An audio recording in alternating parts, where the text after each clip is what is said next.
Salam alaikum. Good evening, everyone. First of all, Mubarak alaikum al-shahr and Ramadan Mubarak to everyone. And welcome to another edition of CyberE71 Thursdays. As always, we are delighted to have you all here today with us. And as we continue to bring insightful discussion and discussion on AI, cybersecurity, and innovation in general. Today we have the pleasure of having Renze here today with us, advisor of threat intelligence in the Department of Government Enablement, who will be sharing his expertise on how threat intelligence works and how it will make startups safer. As always, the keynote will be around half an hour, and throughout the session, feel free to drop your questions in the chat. After the keynote, we will have a Q&A session. And without further ado, Renze, the floor is yours. All right, thank you very much, Abdulaziz. Hi, everyone. My name is Renze. It's very nice to be here together with you tonight. And it's an honor for me to be here today. To introduce myself, I'm Renze. My background is in law enforcement originally. I'm from the Netherlands, so I was part of the Dutch National High-Tech Crime Unit. So we investigated cybercrime cases nationally, on a national level initially, and then I joined Europol, and we did it on an international level. We had an international team of cybercrime investigators, and we investigated cybercrimes together in The Hague, which was a really great time. We had a lot of fun there. Then I moved to England, to the UK, and joined Barclays Bank. I was the head of strategic cyber threat intelligence for a couple of years. And some of my friends from that period are on this call as well, so it's very nice to see you again as well. And then I moved to here, to the UAE, to Abu Dhabi, where I'm now based. Joined Mandiant, which became part of Google Cloud. And my job was to be heading up the team that develops threat intelligence teams for other organizations. So our customers that did not have a threat intel team, but wanted one, it was our job to come in and essentially set up those teams, build the processes, get the technology in, help them hire the right talents, etc. Set up those whole teams for them. Did that for a couple of years, 4 years, more or less. And then I joined the Department of Government Enablement, DGE, here in Abu Dhabi. And I am an advisor to help them set up their threat intelligence capabilities. And I'm also the founder and CEO of Liberty 91. The Department of Government Enablement, if you're not familiar with it, DGE, is a relatively new organization. It's about a year and a half old. It's made up of a couple of previously individual entities. That was Gov Procurement, Gov Talent, which is kind of the HR department of the government, Gov Academy, it's all about training, and Gov Digital, which used to be ADA. So that's now all under one umbrella. It's called DGE. It's also the TAM app, for example, that you might have on your phone. That's also part of DGE, managed by DGE. Statistics Center for Abu Dhabi is part of the department as well. So there's a couple of those entities that are all under the DGE umbrella. And we all work for all of the government entities in the Emirate of Abu Dhabi. And that includes entities like the Department of Health, Department of Finance, ADAC, for example, education, Abu Dhabi Customs. It's a couple of dozen of them that we work for.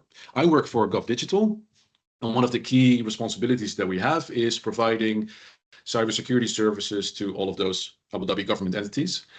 And to do that, one of the things that we do is monitor their infrastructure and endpoints for threats and attacks, etc. We also do other things. We set up policies, and we enact policies and manage data leaks prevention things, etc. Identity and access management. So all of those things are our responsibilities. But we also monitor and detect threats and attacks in real time all over the Abu Dhabi government, essentially. So the team that we're building, that I'm part of, is responsible for the threat intelligence that supports all of that effort, all of that security, which is a pretty big mission. We don't just do it for one organization, but we do it for dozens across the whole of the government. So it's pretty big. And DGE is very young and just a year and a half old. So everything is new, and a lot of the stuff that we're building, those individual government entities would have been doing it already for themselves for a long time. So they had to do that already. So they have their own tech, they have their own people, they have their own way of doing things. And some of them have thousands of people working there. Others are really small, just a couple of, like maybe 20 people. So they're all very, very different, and they all have their own level of maturity of processes that they've built up. So everything is really different, and streamlining all of that. That's something that DGE is now going through, and is working really hard to get there and to get that right.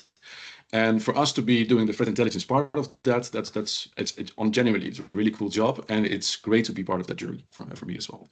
That's one hat that I'm wearing. That is the other hat, or this is Harry. Harry is a threat intelligence analyst, and he is the driving force behind Liberty 91, which is my company. It's based on the premise that one of the big problems in threat intel, cybersecurity in general, really, is that there is a lot going on all the time. And it's super hard to keep up with all the news and all the vendor reports and the vulnerability databases, everything that's going in there. To go through all of that content with humans is really inefficient, but that is what we're used to do. You would have to visit dozens of websites and portals of vendors with like hundreds of reports on there, articles as well, and then decide which ones are actually important and relevant for you, to your organizations and the assets that you're protecting. And then it's also a pretty complex topic. Cybersecurity, it's not an easy thing to understand. So it's a lot of work, it's reactive, and it's problematic. And that's where Harry comes in. Harry is an AI stack, essentially, and it's different for every customer that we have. It's trained on our customer's threat profile, and we'll come to threat profiles later, what that is. And it reads all of that content in real time as soon as it's published. And then it assesses it for relevance based on that threat profile. And then if something is relevant, it will send immediate alerts, and it will send reports, and it will tell essentially the customer, this is what's happening now, this is why it's relevant to you, this is what you should probably do about it. So there's no time wasted, there's no humans involved that has to do a lot of work there, and it's just much more efficient. That's what that's me. That's what I do. That's my job. But what is threat intelligence then? If that's something that we're focusing on, and why do we talk about it? Well, mostly threat intelligence is an important part of any security organizations in organizations that are mid-sized or bigger. And it's pretty niche. Not a lot of people actually know very well what threat intelligence is. It's not always very well understood. And for you, depending on the kind of security startup that you guys run, it might actually offer some opportunities that you weren't previously aware of. What threat intelligence is, it's essentially information that someone else needs in a security organization to be better at their job. And I often compare it with a marketing team. If you're the marketing director of a car company, what you're not going to do is buy advertisement space in a children's magazine. Why not? Because that's not efficient. That's not an efficient use of your money, your time, your budget. Because babies, children, they don't buy cars. So if you, for example, I don't know, sell Jeeps, you're going to buy advertisement space in probably Facebook pages that men go to that are outdoorsy or adventurous. So that's kind of, you target your advertisement to your budget, etc., to your audience. You base that information, if you want to know what your audience is, what your target audience is, on market research. So there's a market research team that researches the market and understands where your target audiences is, so you can make most efficient use of your budget and your effort and all the work that you do. You're better at your job as a marketing team because you have that research done to be more efficient. What market research is for a marketing team, that's what threat intelligence is for security teams. And there are different types of security teams, so it depends on the type of security team, what kind of information, what kind of security information, what kind of threat intelligence you need to give to those teams. A monitoring and detection team needs detection rules, IOCs, indicators of compromise, and malicious hashes, malicious IP addresses to monitor for and detect badness. Vulnerability management teams need a prioritized list of which vulnerabilities to patch first, for example. So it's all different, but it's all based on the threat landscape. That's, in a nutshell, what threat intelligence is. It's just research. It's not very mystical in that sense. But why then? Is it really so bad? Is it even relevant to small organizations like startups? Well, yes. And I also have numbers to back it up. 60% of startups, of small businesses, go out of business after a cyber attack within 6 months. So that is more than half. So if you are the victim of cyber attack, you are more likely to not be in business in the next 6 months than you are to be still in business. So that makes it super relevant. 43% of all cyber attacks target small businesses. So that's almost half. It's a large number because there are a lot of cyber attacks. And 75% of all businesses experienced at least one cyber attack in the last year. So you can actually do the math here, how likely you are to still be in business based on how often small businesses are hit with a cyber attack and how likely they are to still be in business. And 30% of all data breaches happen at startups. 30% of all the breaches that happen at startups are based on stolen passwords. That has to do with info stealers, and I actually looked it up for CPX, and I don't want to throw you under the bus after this, but there's just to check if this was a relevant thing for you guys as well. Just to give you an example, in November, which is not that long ago, there were 6 of them floating around on the dark web as well that they are still for sale. So I'll share them with you after this meeting.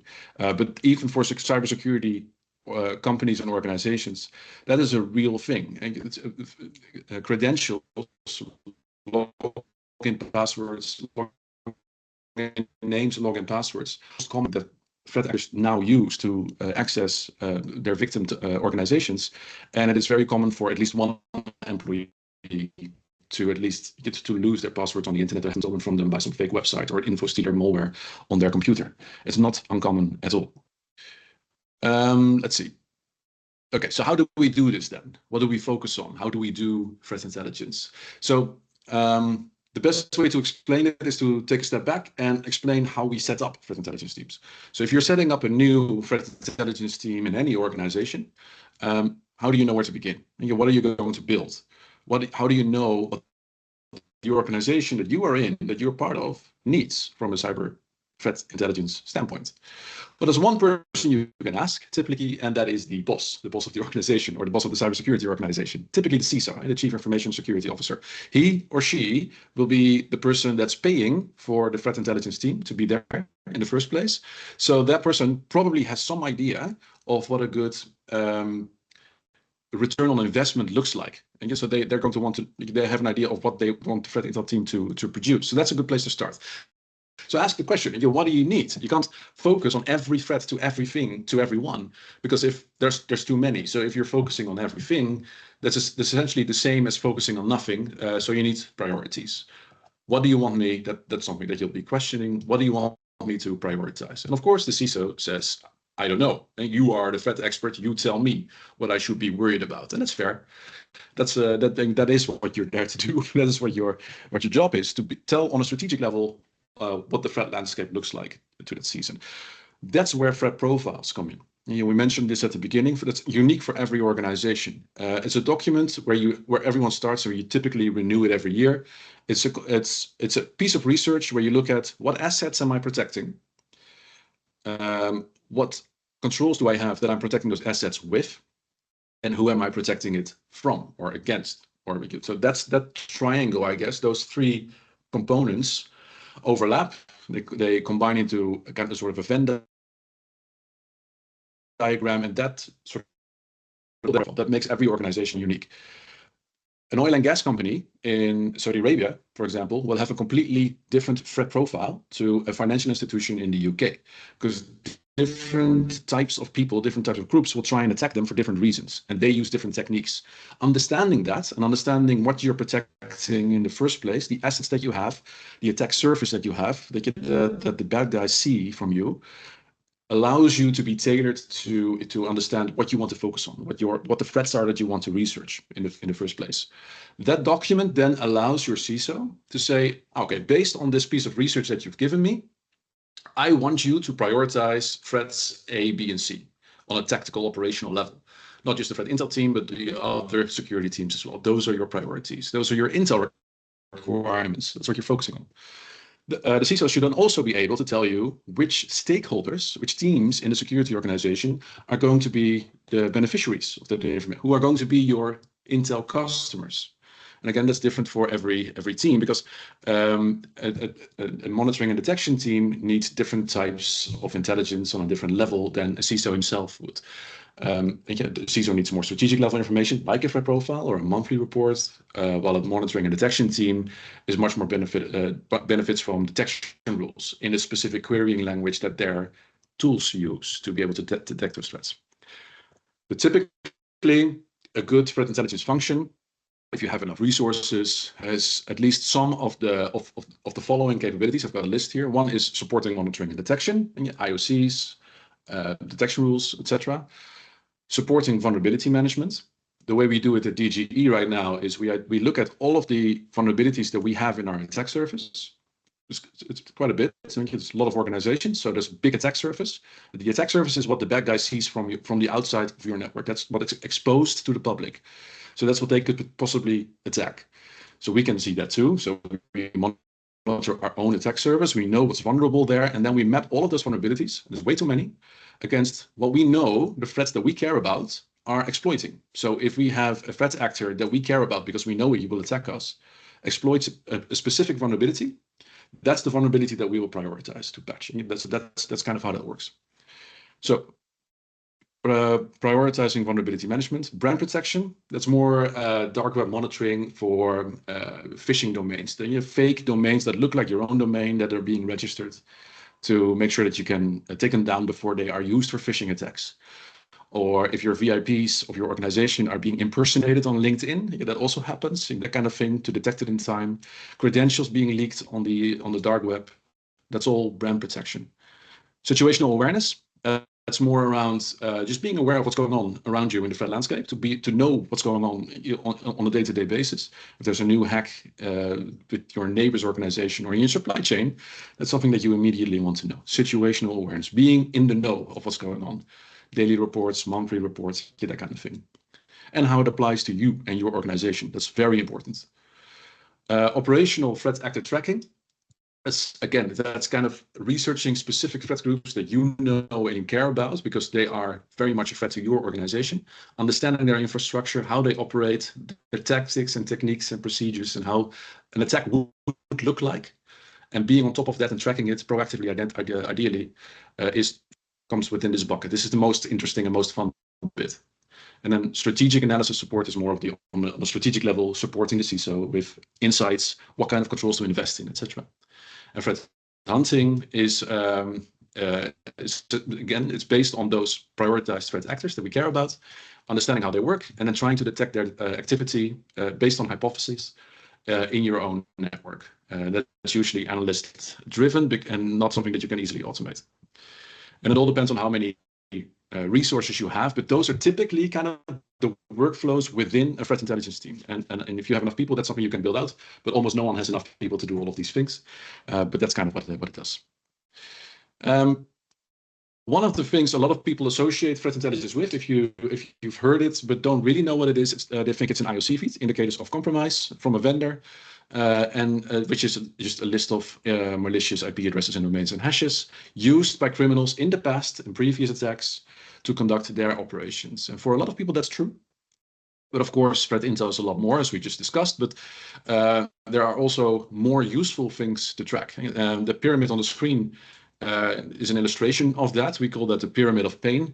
In the industry, the higher you get to the top, the more difficult it is to track for analysts like us, but it's also harder for criminals to change in their operations. And if you look at hash values, hash is just some value calculated over a file, flip one bit in the file and the complete hash value changes. So it's very easy to change for the criminals. It's also easy for us to monitor, but it's also the least likely to give you any meaningful results. And the higher you go up in that pyramid, for example, if you look at tools, almost at the top, it's hard for a criminal to change the tools that he uses because he's used to those tools. He knows how they work. They don't know how other tools works. That's what he's used to working. But for us, it's harder to track. If we can find great detections around how to track those TTPs and those tools, that's very valuable. But it's also harder to do. So that's kind of what we try and focus on. All right, the threat landscape. Let's look at what that looks like. The threat landscape, the term threat landscape means what does the threats around us and how they apply to us, what does that look like? What are we talking about? Where do we find ourselves in the landscape that has all the threats in it? Roughly, you can break it down into a couple of categories.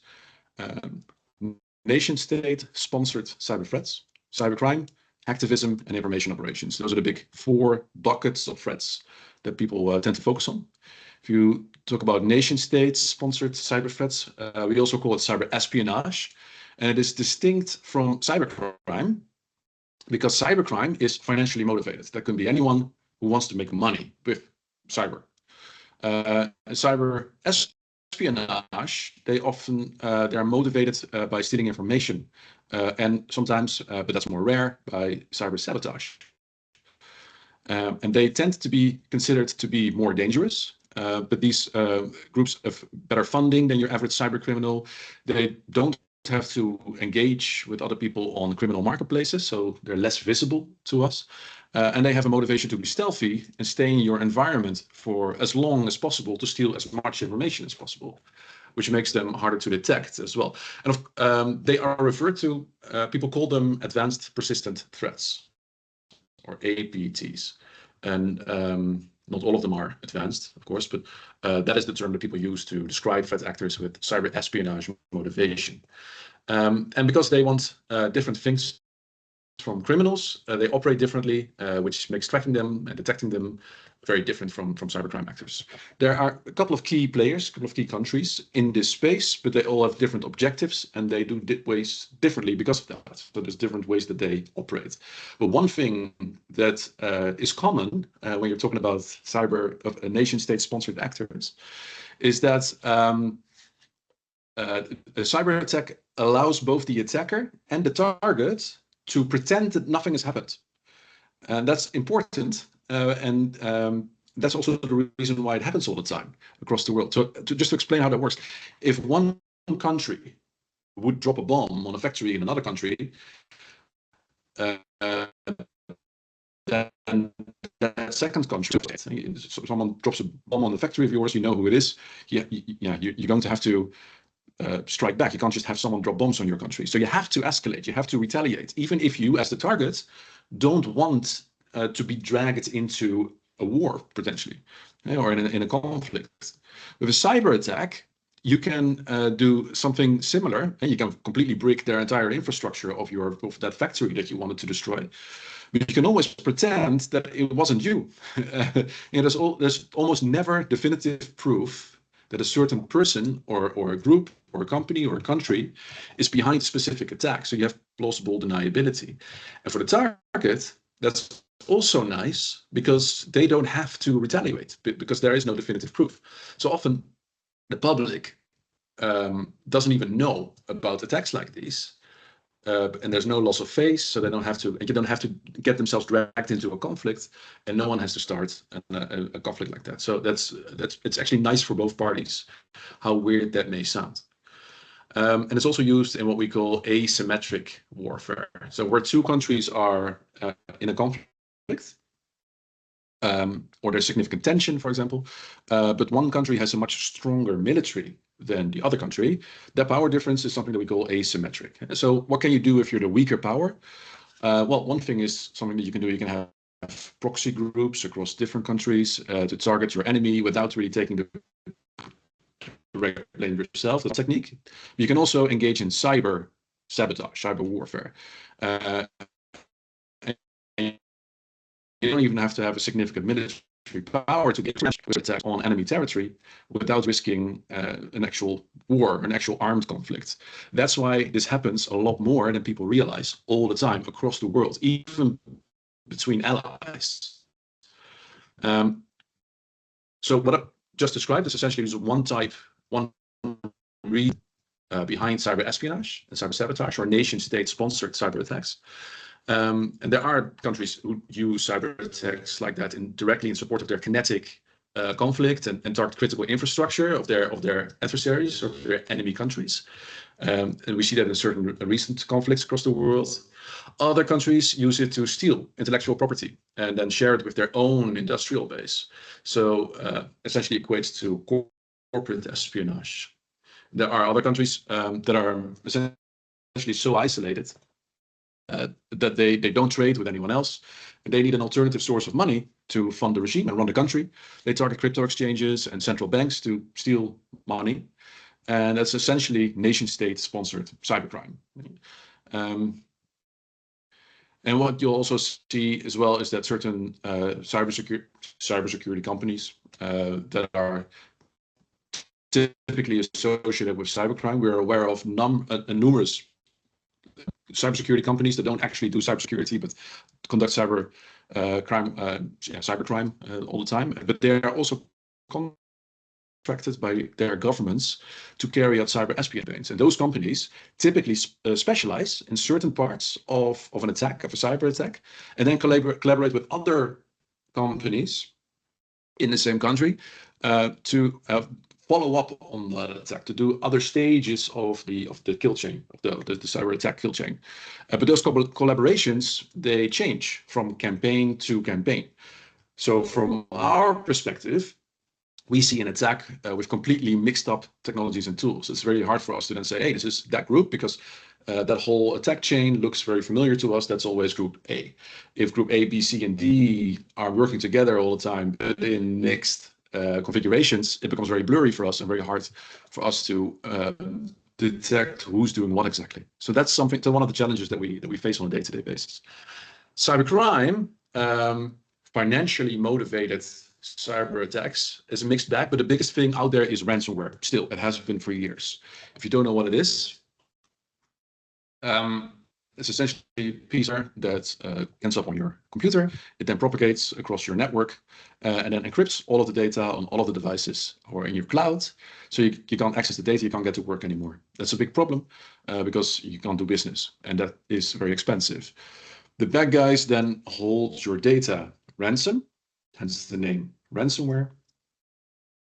And they will only give you the decryption key if you pay up. And not just that, if you don't pay, they will leak your data online for anyone to download. And that's actually usually a much bigger problem for organizations than losing access to the data themselves, because most organizations will have backups, etc. But leaked information means that your intellectual property is free to download by the competition. Personal identifiable information, PII, is leaked, which means that you haven't protected your customer data properly, which means that you're open to regulatory fines, which is expensive. And of course, it's a massive hit to your reputation. If you are hit by a ransomware attack and everyone knows it, something is wrong with your cybersecurity, and that is pretty embarrassing. Customers will think twice to do business with you again. And as a result, it would tank your stock price if you're listed, which can be by far the most expensive result of a ransomware attack. So it is believed by most people that most organizations silently pay the ransom, and we will never know about it. It's hard for us to track. We can track for which organizations they don't pay and their data is leaked, because that is public, so we can find it. But we can't see who actually immediately pays the ransom. But it's still worthwhile to track, because if your vendors and your partners are online and their data is leaked, your data might be part of that data set. So it's definitely worth checking up on that. But it's important to know also with cybercrime that this is a whole ecosystem on its own. And most big names in the cybercrime world are like Ransom Hub and Lockbit. They operate on a ransom as a service basis. So they will lease the malware to anyone who wants it in exchange for a cut of the ransom. So that's an ecosystem on its own. If you are an aspiring cybercriminal, if you want to be a cybercriminal, you don't actually need any skills you don't have to be able to do anything. You can just go online to the dark web and literally buy everything you need to execute an attack. Everyone is a specialization or has a specialization. Some people produce info stealers that you can drop on your victim computer and that locks every password, so you can then log into their corporate environment. And you can just sell those credentials online for a profit, and you can just also buy them. Others sell fresh infections, so pre-infected computers that you can just buy access to. Phishing kits you can buy, any stage of the attack, bulletproof hosts, servers, even launder all the money through money laundering. Buy all of those services, chain them together, and you've got your cyber attack from beginning to end. And it makes it hard to track, of course, but you kind of have to know what you're doing, because the biggest risk for aspiring cyber criminals who want to go through that is the risk is being scammed. There's a lot of fakeness out there, people scamming other people. So making sure that you're dealing with a trustworthy cyber criminal is actually the biggest challenge probably in the underground. Then there's information operations, which is essentially another word for fake news, usually state-sponsored again. And campaigns that are across social media, for example, with fake personas to influence public opinion in another country.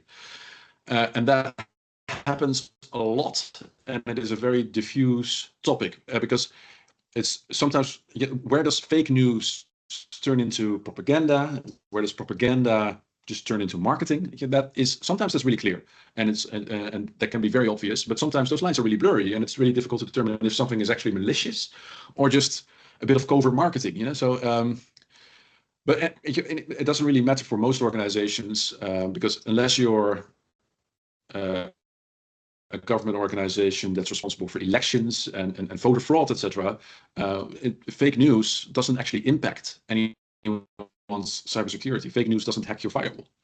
So, especially for private organizations, this part is often ignored. Hacktivism, on the other hand, is really visible. So. A lot of people see this stuff. It's happening on Telegram. But it's less of a risk than anything else. Groups like Anonymous immediately come to mind. So they'll threaten to DDoS you, or take your websites down, etc. These are the kind of groups that pretend to be ideological, again, hack companies and governments because they support another government or pollute the environment or whatever. They have some higher moral purpose, but that is typically a very thin layer that no one really falls for, and that they sort of legitimacy that they give themselves that doesn't really apply. They're just targeting whoever they can because and then they think of a reason afterwards why they had to target that organization. No one falls for that. The worst that they usually do is a very short-lived DDoS attack, where they overload a company's website with too much traffic, so it's not accessible for anyone else. But they can also do defacements where they pop up, this website is hacked by hacker ABC, for example, not even on the main page, but on some sub-page that they've created that no one else can find unless they give the link to everyone else.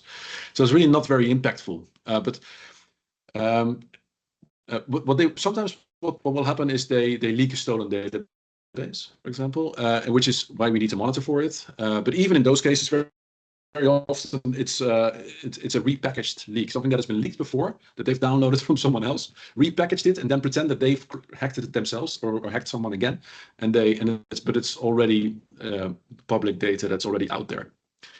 So you can see, based on what I'm telling you, I think that we take this a lot less serious than, for example, cyber espionage and cyber crime, but because it's so visible, we do have to talk about it, and it speaks to the imagination as well. So we have to comment on it, because it could kind of seem that we weren't doing our job, so we just let it go and ignore it. Here are some examples. This is public stuff. Okay, this is the dark web. It's especially Telegram. Most of the dark web is Telegram channels these days. But it's what you see here on the left side is some stolen data from what looks like a travel agency in Dubai. So that's some personal data there. And on the right is a group, Anonymous KSA. They are threatening to target some Emirati pharmaceutical companies that they never actually followed through with, which is typical. This is some data about Rekbank, also Bank, also non-viable, non-actual data that they've tried to sell to someone who would buy it, but that didn't actually have the data. So not something to be too afraid of. This is in the news. So this is also public. The Dubai municipality threat that, again, was not actually leaked, but it is being threatened. So it pops up in the news and people are concerned about it. There's a contract hit by Black Cat data breach attack. So that's a company that's a ransomware attack and then ends up in the news by a vendor. And then there's a 1.5 billion hack of crypto exchange Bybit, which is based in Dubai. That happened last week. So that's those are things that are happening closer to home and do actually impact our daily lives, but something that we keep track of. Should you be worried then? So you might say, well, I'm just a startup. They don't know who I am. There's no reason to target me. No one is actively targeting me. That might be true, unless you're a vendor for some very interesting government entity because supply chain are all the rage. So where cyber criminals and cyber espionage actors target the company that they actually want to hit, but the vendors and the suppliers of those organizations, that is a supply chain attack. So young and risk-taking startups that may not invest as much in security because they need to invest in marketing and sales and pitch decks. They might not invest in cybersecurity so much, so they're an easier target, and they already may have access in the entities that they do want to target and their target environment. So from that perspective, depending on who your customers are, this is something to pay attention to. And cybercrime is a return on investment game, which means making as much profit with the least possible investment and the least possible work, the least possible effort. If that means that they just happen to be able to buy access credentials and login credentials to your environment, then they will target you and not your neighbor, to which they don't have access. So it's easier to target if your credentials are online. So whatever they if you're vulnerable to something that they know how to exploit, typically in an automated way, in a scripted way, without even knowing that they're targeting you very often, that is something that you can potentially be vulnerable to. So you have to have your cyber hygiene in place. If you're a really cool startup and you have cutting edge technology, intellectual property, that definitely makes you interesting to a lot of potential attackers. So if you would essentially go out of business, or if you lost your intellectual property, or if it got stolen and copied, and you lost the proprietary noted, the propriety of it, then you should really think hard about cybersecurity, because corporate espionage is a thing. But I think the most important and most interesting thing here is opportunities. So threats continue to evolve all the time, and there's something new happening every day. So it's difficult for organizations and for governments to keep up with those things and keep defending against all of those new things all the time. So if you can find a way as a startup to help organizations with the newest thing, the newest threat out there, there might be great opportunities there to keep an eye on. You could really be successful as a startup in that sense. And that, I think, takes us to the end. Yeah, that was my last slide as well. So thank you for listening. And I think I saw some questions coming in as well. Yeah, thank you, Renze, for such an insightful presentation. Yes, as you said, now we can move into the Q&A session. I have gathered the questions from the chat. So the first question says, do you think it is smart for a startup to manage their own security measures, or should they go with a trusted vendor for such a service?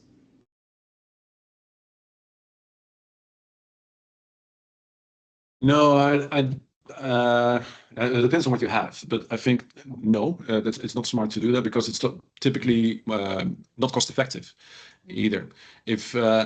I think I'm not sure how you guys with E71 have arrangements with cybersecurity vendors like CPX maybe that can sort of take the responsibility off your shoulders. That might be an effective way to do it. But managed cybersecurity providers, MSSPs, are for smaller organizations typically the most cost-effective way to outsource cybersecurity for them. I see.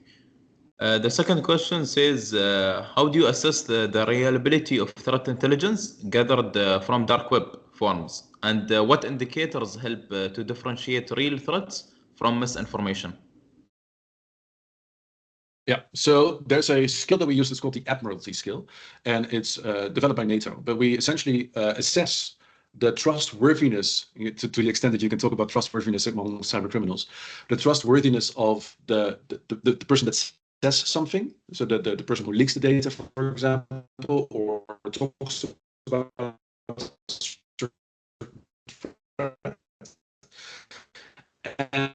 and the data itself. That's the second thing, and that's a skill. If a threat actor if he just drops fake stuff in there all the time, that's something we don't seriously. That is one way of assessing how reliable a certain threat actor is, or a source, and any source really. It doesn't even have to be a threat actor itself. It can be any source that we sort of assess on that skill. And then the data itself. If the data seems is likely to be accurate, And you can tell it about the type of data that's being leaked. If we have proof, samples, for example, if someone is selling data online, they will typically be able to give you a sample so you can test if the data is accurate. That will help with assessing the accuracy. And that's something that a lot of vendors will do. And they will go, if your data is being leaked on the internet and you have a contract with the vendor that can sort of engage on your behalf with the threat actor to get samples like that. That's a way of assessing the reliability of both the actor and the data. Right. And also we do have another question, says what methodologies can be used to evaluate credibility and reliability of the threat source? Yeah, it's kind of the same thing. So it's the admiralty skill. Yeah, it's so the source, the threat actor. Do we know if is he usually right? A lot of the threat actors on Telegram, you get those people that shout, anonymous case, say, we DDoSed, we took down another website of a government organization in the UAE, but it's not true, or it happens all the time. We don't take them seriously the next time. And what are some of the best things we can do to protect ourselves from this threats? Yeah, so I think a lot of this is classic cyber hygiene. But if you have employees, then training them on clear cybersecurity practices is really important, because humans are still the weakest link. Well, people call them the strongest link as well, because they have the potential to be the strongest link, but often they are the weakest link. If you click on a wrong link or you open a wrong attachment, you can infect your computer. And that's just something that people really need to understand. That's where the most breaches start. So have some sort of a employee training program in place. And for everything else, it's standard security practices. And use a VPN if you log into your corporate environment remotely. Use firewalls if you can. Have complex passwords, different ones. You don't share passwords with your colleagues. I've seen this still happens all the time. Everyone should have their own login environment, their own passwords, different passwords for every platform that you use, not one for all of your appliances. Multi-factor authentication wherever you can. Don't store your passwords in your browser. You can have a KeyPass, for example. I'm not sure if you're familiar with that. So some sort of application to store your passwords in, rather than storing them in your browser. That's where passwords get leaked. That's how you lose them. So that's something you should definitely not do. Have backups, and have backups offline as well. If you're a victim of ransomware, you don't want your backups to be encrypted as well. That happens. So having them offline so that cyber criminals can't get to them is a really smart idea. Update your software and those kind of things, patch vulnerabilities as soon as you can, monitor for those things. Have advocate every week or every 2 weeks, check for software that needs to be updated, check for vulnerabilities that need to be patched. So those are typically stuff. If your stuff is mostly in the cloud, then which is probably the case for most of you, then think about who is responsible for patching. So, for example, if you're running everything on a server in a VM, then you're essentially on an infrastructure as a service contract. You are responsible for patching most of the stuff that's on there. But if you are running a platform as a service contract, where you essentially get the fully fledged web server and you're only responsible for your own application running on that server, and the users that use your application, then the level of responsibility is different. And that's something to keep in mind, and what that means for you as well. That's something that you have to be aware of. And then typically cloud providers will be really good at making sure that that everything is patched to the level that it should be. And if that's your responsibility or theirs. Least privilege, so don't give your users more, and your contractors as well. Don't give them more access and permissions than they need. Even if you 100% trust them, they might still become the victim of cyber attack, get their passwords and credentials stolen online, and they'll rob you blind because they have access to everything then. So, but if their access is limited to the things they need, they won't be able to reach everything that's probably really valuable to you. And it's actually really, we talked about supply chain attacks. It's really common for threat actors to target IT service providers and IT contractors to target all of their customers. And you can scale an attack quite massively if you compromise one IT vendor. All of their customers, you can automatically also compromise. So that's a really great way for attackers to scale their attacks. And if you do all those things, ultimately, What you want to do is become ISO 2700 certified or SOC 2 certified, which are security standards. So you get a certification, and that looks fantastic in a pitch deck as well. It looks great for enterprise customers. So I've lost customers, for example, because I wasn't certified, even though they really wanted to be my customer. Because I wasn't certified yet, I didn't get the customer. Which is a shame. So it really helps with business as well to have those certifications in place. And also, sure. There's my question says, do you recommend any specific certification or trainings to become a trusted cyber threat intelligence expert? Yeah, there's a SANS course that I can really recommend. SANS 578, I think it's called, or Force 578. That most people think is one of the best courses that you can do. That would definitely be on the top of my list if I would recommend one. And the last question, I think it would be good to have it to end up our session today. It says, what are some of the problems in threat intelligence that startups can help solve? That's I think anything that reduces noise for a monitoring and detection team is valuable, because they need to weed through so many false positives all the time, and it's really hard to, if you have 100 false positives and then the 101st alert is actually true positive, it's really difficult to realize that it's not only really difficult to keep focus and find the actual compromise between all the false positives. That's still a big problem for a lot of security operations centers. Anything that can reduce that noise is going to be really, really important to any organization. Even with AI-assisted technology now, it's still something that's there are some tools out there, but it's still a big problem. That with alerts that fall outside of typical playbooks, for example. So reliable context around alerts, so that analysts can identify quickly what's going on. Threat intelligence, of course, is an important tool there, but that's still human work a lot of the time. We can only automate so much. So if you build something that would put real-time analysis in place based on instant enrichment, based on the available tools that organizations have, that would be fantastic. But reliability there is key, and that's typically, we're all focused on AI now, and there is hallucination. So you would the level of trust that you can put in context like that, the reliability of it, that needs to be improved, and I think that's really important. Also, we have a question from Mubarak. He says, can we start with threat intelligence by developing some scripts in-house instead of going and procuring threat intel providers? Does that sufficient for the short term?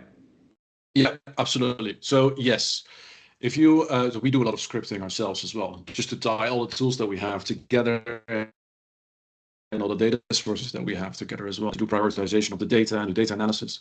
A lot of scripting going on in-house.